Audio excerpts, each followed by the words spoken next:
Halo, selamat pagi. Salam sehat dari Mem untuk kalian semua. Oke, hari ini kita mulai pembelajaran kita dengan berdoa dipimpin salah satu temanmu. Silahkan kamu lihat di grup WA kita. Baik, materi hari ini di pembelajaran 4 masih di subtema 3 di tema 4 berbagai pekerjaan. Nah, hari ini di pembelajaran 4 materi kita dari PPKN dan Bahasa Indonesia dengan tujuan pembelajaran sebagai berikut. Tahukah kamu pekerjaan seorang kepala desa? Nah, hal-hal baik apa yang bisa kita contoh dari mereka? Semua pekerjaan tentunya memiliki sifat positif. Maka kamu boleh meniru apa yang bisa kamu ambil dari jenis pekerjaan yang bisa kamu lihat. Baik, Pak Tulus bekerja sebagai kepala desa di Desa Serehwangi. Pak Tulus ingin warga desanya mempunyai rasa persatuan dan kesatuan. Ayo kita cari tahu cerita tentang Pak Tulus. Pentingnya budaya tegur sapa. Senangnya tinggal di Desa Serehwangi. Kedekatan hubungan antar warga membuat mereka saling menjaga. Tidak semua warga Desa Serehwangi merupakan penduduk asli. Sebagian warga merupakan pendatang. Mereka masuk ketika kampung ini dibuka sebagai wilayah transmigrasi. Walaupun demikian, perbedaan asal-usul tidak merenggangkan kedekatan mereka. Kedekatan antar warga dimulai dengan kebiasaan saling tegur sapa. Ketika berpapasan di lorong antar rumah, jalan, atau di pasar, tak pernah terlewat untuk saling menegur. Sekedar mengucap selamat pagi, selamat siang, selamat sore, sampai bertukar kabar atau berbincang sejenak. Semua saling kenal, semua saling peduli. Di ujung jalan tinggal Nenek Ija seorang diri, ia penghuni tertua di sini. Walau begitu ia masih mandiri melakukan kesibukan di rumahnya. Kadang ia terlihat menyapu pelan daun-daun di halaman rumah. Lain waktu ia duduk beristirahat di beranda. Pak Tulus sang kepala desa rajin menyapa Nenek Ija. Pagi hari sambil berangkat kerja, ia kerap mampir untuk sekedar mengantarkan ubi atau singkong rebus. Sore hari ia lewat lagi seraya melambai pada Nenek Ija yang duduk di beranda. Pada suatu hari Pak Tulus tidak menjumpai Nenek Ija di halamannya.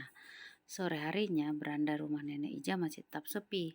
Pak Tulus menyempatkan untuk singgah. Pak Tulus mengetuk pintu, tetap tak dijawab. Pak Tulus membuka pintu dan melangkah masuk. Betapa terkejut beliau menjumpai Nenek Ija terkulai lemas di depan ruang tengahnya. Diraba dahinya, terasa agak hangat. Rupanya Nenek Ija sakit. Pak Tulus menyesal tidak menyempatkan mampir tadi pagi, namun belum terlambat. Pak Tulus mengajak beberapa warga membawa Nenek Ijah ke dokter terdekat. Pak Tulus mengatur jadwal warga yang akan bergantian menjaga Nenek Ijah sampai pulih. Tidak ada warga yang menolak, semua sukarela membantu. Mereka tahu, kelak suatu ketika mereka dalam kesulitan pasti akan dibantu. Budaya tegur sapa menjadi perekat warga. Budaya tegur sapa membangun kepedulian terhadap sesama. Iya, bagus ceritanya ya nak. Banyak sekali sifat-sifat baik yang bisa kita lihat dari cerita tadi. Nah, berdasarkan cerita yang kita baca, kita bisa temukan unsur-unsur cerita. Nah, boleh kita tuliskan ke dalam kolom dalam bentuk peta konsep. Jika kita ditugaskan untuk membuat peta konsep, maka kita harus membuat peta konsep seperti ini ya. Nah, judulnya pentingnya tegur sapa. Tokohnya Nenek Ija, Pak Tulus. Sifat tokoh Nenek Ija mandiri dan Pak Tulus suka menolong. Tempat Kampung Serehwangi, awal cerita tentang kedekatan warga. Akhir cerita membangun kepedulian ya. Pesan moralnya kita harus saling membantu dalam kesulitan. Nah, hal baik yang bisa kita contoh.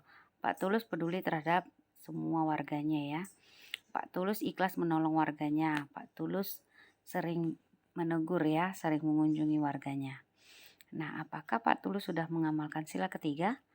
Ya, sila ketiga itu persatuan Indonesia. Dengan membantu warga, Pak Tulus mengamalkan Pancasila sila kedua dan ketiga. Iya, masih ingat kan nak? Iya. Nah, hal baik yang bisa dicontoh, perbedaan asal-usul tidak merenggangkan kedekatan mereka. Ketika berpapasan, mereka mau saling bertegur sapa. Kemudian warga bergantian menjaga Nenek Ija yang sakit dan semua sukarela membantu. Iya, sikap baiknya saling bertegur sapa, saling menolong dan peduli. Sikap lainnya apa? Iya, ini adalah berikut sikap yang sesuai dengan sila ketiga. Bangga dan cinta terhadap tanah air, rela berkorban, mengembangkan sikap saling menghargai, membina hubungan baik, memajukan pergaulan, menjunjung tinggi persatuan kesatuan, dan mengutamakan kepentingan bangsa. Iya. Sampai di sini materi kita ya. Sampai bertemu kembali di materi berikutnya. Selamat mengerjakan tugas. Terima kasih.